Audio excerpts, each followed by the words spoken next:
So it is Sunday, July 16th. I'm just going to go through the headlines to kind of give you a sense of what has happened over the last week in Ukraine and Russia. So last Saturday on the 8th, Erdogan was hosting Zelensky, and he says that that Ukraine deserves membership in NATO. And so he made good on that later on in the week. We were just talking about cluster munitions before that, and the UK came out. UK Prime Minister Sunak said that he would not supply cluster munitions to Ukraine, and that's okay. The UK has signed on to that agreement. The US has not, so the US can still do it. Ukraine can still do it. They're still within those legal bounds, but the UK signed on to that agreement that they were not going to be involved in cluster munitions. I also showed you that war zone clip of the 6 AK-47 strapped together because the Ukrainians are just ingenious about MacGyvering things.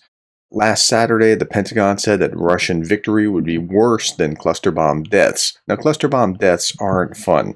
I have a metaphor for the cluster bombs, and this is imperfect, but I got this really sharp set of knives, and they work great when I'm in the kitchen chopping things. But the other day I cut my finger, and I was just cutting away, and I got a little bit too close and nicked myself. So there's a real risk there, but the alternative is a great deal more inefficient kind of system. You got to weigh one option against the other. So, can something go wrong? Yes, but would it be worse for Russia to win? Yeah. So that's why it is what it is. So there's another interesting article. Putin is cannibalizing the Russian economy to provide for the war. I think that's very true. I think the Russian economy is in much worse shape than Putin is letting on. And when you're in an authoritarian regime, you can kind of control the image of that easier than you can in a democracy. Okay, there was an interesting article in RT. U.S. imports from Russia double. I think the reason that the imports double was partly due to the drop of the ruble, but I haven't been able to prove that yet. Russian anti-Putin forces are planning fresh attacks in Russia. This will be good to keep the Russians kind of off balance. Ukraine admits blowing up the Kerch Bridge on day 500. Hanna Maliar called it a first strike on the bridge to disrupt supply lines. That would seem to imply that there are more strikes coming. Okay, Sunday, 9 July. Biden, just before the NATO conference, says that the war must end before Ukraine is going to be admitted to NATO.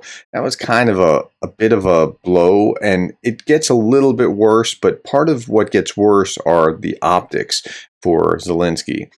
There was an article about making the Trembita bomb. The Trembita is a missile that they can create in just a normal machinist shop, and it cost about $10,000 using World War II era technology. And again, they've been MacGyvering things like mad in Ukraine. The House Foreign Affairs Chair, McCall, he's a Republican, says he sees nothing wrong with supplying cluster bombs to Ukraine. On the other hand, some Democrats are the ones pushing back against this, and this is unusual. Usually Democrats have higher support. Democrats like Barbara Lee say cluster munition will damage U.S. moral leadership. Okay, in RT, we see that Russian agents left feces in official U.S. suitcases and doing other things as they were doing their normal spying kind of things, just leaving feces in suitcases to let the Americans know that they have been there, or somebody was there, or something wasn't right. It's a way to keep it classy. Ukraine is pessimistic about joining NATO at the Vilnius summit as of Monday, and they should be, and you'll see how that worked out. And then the Ukraine and Polish president got together on Monday to commemorate Poles killed by Ukraine in World War II and standing together in solidarity. And, I commented on this in one of the videos last week, but what Putin has inadvertently done is actually build stronger connections where he meant to weaken them. like between the Poles and the Ukrainians, or within Ukraine, or throughout NATO. I mean, and I got to the point where I thought, if you wanted to sort out Middle East peace, the best thing that you could do would be to let Russia invade Palestine, and the Jews and the Palestinians would be just arm in arm, locked against a common enemy. Now, I'm being facetious, but that's the effect that Putin has had on the neighborhood. Okay, Monday, July 10th, Prigozhin and his commanders met with Putin for 5 days after the rebellion thing, Freedom March, mutiny, whatever it was. And that just came out recently. So the story changed 11 days after what the story was, and that's just kind of an odd thing. The Kremlin says that he met with Prigozhin and his commanders on June 29th. That was a very strange story to come out. And there was more that came out of this I'll talk about in just a moment. RT says that the U.S. has confessed to war crimes by supplying cluster munitions. By supplying cluster munitions that Russia has used, the U.S. is confessing to war crimes by providing the things that Russia used, which means that Russia has inadvertently, by accusing the U.S., confessed to war crimes. Ukraine says it made advances in the southern front during the counteroffensive, but they've been small. They've just been small. And I'm going to talk about in my very next video why they've been small. Euronews says the statistics of 50,000 dead Russians is a solid something that they can hang their hat on. I did an entire video about this. It's a floor, that which we can track. It's not people that didn't come back, but people where we had an official legitimate count in statistical analysis. Ukraine's pleas for NATO membership creates a dilemma because on the one hand, if you bring them in now, you have a problem. If you don't bring them in now, you have a whole different problem. And yeah, that's what NATO is going to have to wrestle with. Which brings us to Tuesday, the 11th of July. And Tuesday, the 11th of July, Russia is attacking Kyiv and other cities before the NATO meeting. Now, they do this whenever there is a big meeting, an EU meeting, a NATO meeting, a Ramstein meeting, wherever Zelensky's out of the country at a big meeting. They do this to terrorize the population. You can almost set your watch by it. If they didn't do it, I would think, wow, are they out of drones? But that's what they do. The big news today was that Turkey backed Sweden's NATO bid, and that was actually pretty significant. It's not done yet, but it's all but done. They just have to sign the paperwork at this point. Zelensky argued that Kyiv would strengthen NATO, which is a good argument, but it's picked up in the press that he's outraged after NATO rejects the extending an invitation to Ukraine in this meeting. It calls it unprecedented and absurd. Well, if you read the rest of it, it wasn't that he was angry and listen, if I was him, I'd want where's the timeline? Are we on our path to this? Give us the invitation that when this is done, when the war concludes, we can be in NATO. But they haven't even offered that, and that's what he's saying is unprecedented and absurd. And it's carried in the papers like Zelensky's throwing a tantrum. Look, if I was in charge and my country was being hammered like that, this is how I'd feel. NATO chief fudges Ukraine's membership bid, according to RT. That's the way that they carried it. Well, we're not really going to do anything. DW says that there's no timeline for Ukrainian NATO membership. So it's carried. The optics of this are pretty bad. At least on Tuesday, they were pretty bad. Last article on Tuesday was, can Putin recover from the Wagner mutiny? Now, RT says it makes him look stronger. See how he's weathered this and he's really in charge and that kind of thing. I think it makes him look a lot weaker. That's just my opinion, but I believe that he's been weakened by the Putin mutiny, Freedom March, whatever it was. On Wednesday, the 12th of July, DeSantis joins Trump in condemning cluster munitions for Ukraine. Now, that's a really odd position for DeSantis to take, but I think he's trying to thread the needle. I'm not really Trump and I'm not really these guys. I'm this, but we don't know what the this is. F-16 training is about to start in Romania. The US and UK call for gratitude for Zelensky after complaint, according to The Guardian. And so, it was just a bad look. The outrage. Ben Wallace suggested that Ukraine could say thank you. He said, we're not Amazon. This was an off-the-cuff, unscripted remark that I think came back to haunt Ben Wallace. He wasn't really trying to make a big thing about this, but when a leader speaks, he speaks through a megaphone, and that's kind of what happened. So Biden is trying to cure that. He reiterated that there's a united front with Kyiv, and NATO did actually wind up providing Kyiv some assurances. It wasn't NATO membership, but some assurances. The G7 would later do the same thing. Russia launched additional drone strikes today on Wednesday, and other cities, Kyiv, Zaporizhia, Kherson, Kresky.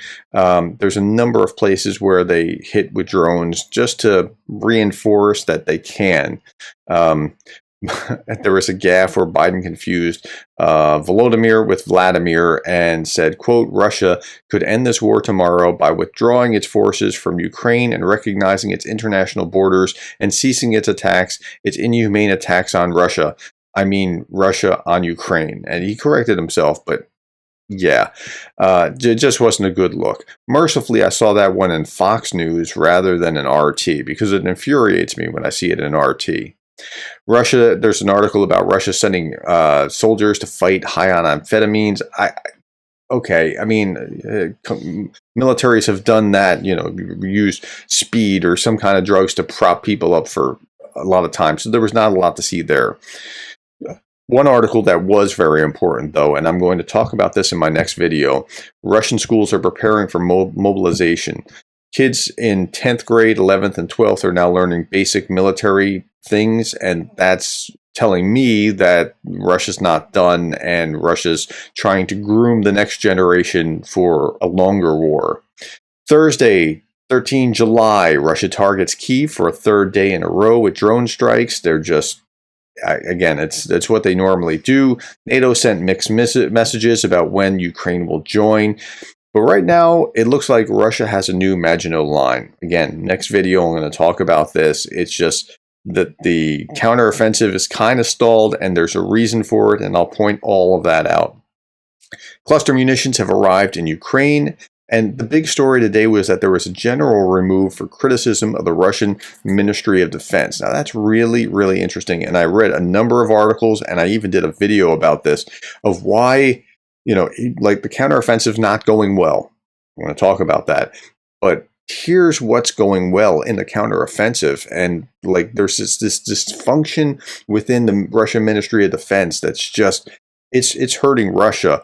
Russia won't give up, according to RT. Lavrov says relations with the West won't return to the way that they were, and that's just where we are on Thursday. On Friday, a retired four-star general said that Biden is entirely correct to send cluster munitions. Like that's his take on it, and like, what are your options? And when you send cluster munitions, you have to say, here's what we're going to do. What's the alternative? And if you look at the alternative, that's what they had to do to send the cluster munitions.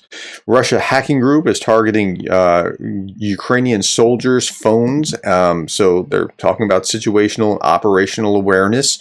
The EU is unable to ramp up wartime production for the number or the amount of artillery necessary, not just artillery, but other military arms necessary to sustain the war. So they were talking about this in an article in the Kyiv Independent. Wagner mercenaries were offered to serve in Russia. Putin says that he tried to oust Prigohin after the Wagner mutiny. That's a really strange article. This was in The Guardian. And like in that article, they were talking about, like, do you want to join the war? And the officers were kind of nodding, and Prigohin was saying, no, they're not going to do that. Right. And he couldn't see them behind him in the front row. Like, he was sitting in the front row, so he couldn't see what his officers were doing. But that Putin still tried to oust Prigohin after the Wagner mutiny tells me a lot about the power dynamics, and it's not good for Putin. Republicans in Iowa get a tepid response for supporting Ukraine, and so I'm going to show this clip in the very next video. uh, of Tucker Carlson and Pence talking, and I want to show you the body language and how they're, ooh, it's not good. And Applebaum in the Atlantic is talking about how Russia has a new gulag. RT says China, according to RT, China says NATO is the real threat, and NATO is the real troublemaker. That has fully embraced, I'm not quoting now, NATO is the real troublemaker that has fully embraced the Cold War thinking and ideological prejudice, according to China's permanent representative. Wow. Okay, so it's not that Russia invaded their next door neighbor, it's that NATO is a troublemaker. Okay, that brings us to Saturday. The last villager of a particular village, it was Dementivka says, this was in The Guardian, I curse Putin every morning. Like, she's the last person left. The village was only like a few dozen people, but it just got wiped out, and she's the last one left. She built that house there with her husband. She escaped, came back to her house later on. Yeah. Thank you, Ben Wallace was another article. After the Ben Wallace, thank you, they need to be more grateful kerfuffle. There's been a host of memes that have flooded saying, thank you, Ben Wallace, over all kinds of things. He didn't mean that. It was an off, just, he went off script for a moment, and the going off script was picked up by the media. RT says 20% of weapons destroyed in Ukraine in the first 2 weeks of the counter invasion. They're not far off. This is going based on the New York Times. Heavy losses in the first few weeks of the counteroffensive. This isn't of all weapons. So what RT was implying was that, and I'm going to talk about this in my next video, what RT was implying was more than what it was. But of those that engaged, there was heavy losses, about 20%, maybe a third of a particular unit here or there. But the Ukrainians changed gears, changed tactics, and went to start like backing off and then just trying to wear down their opponent. And I'm going to talk about that.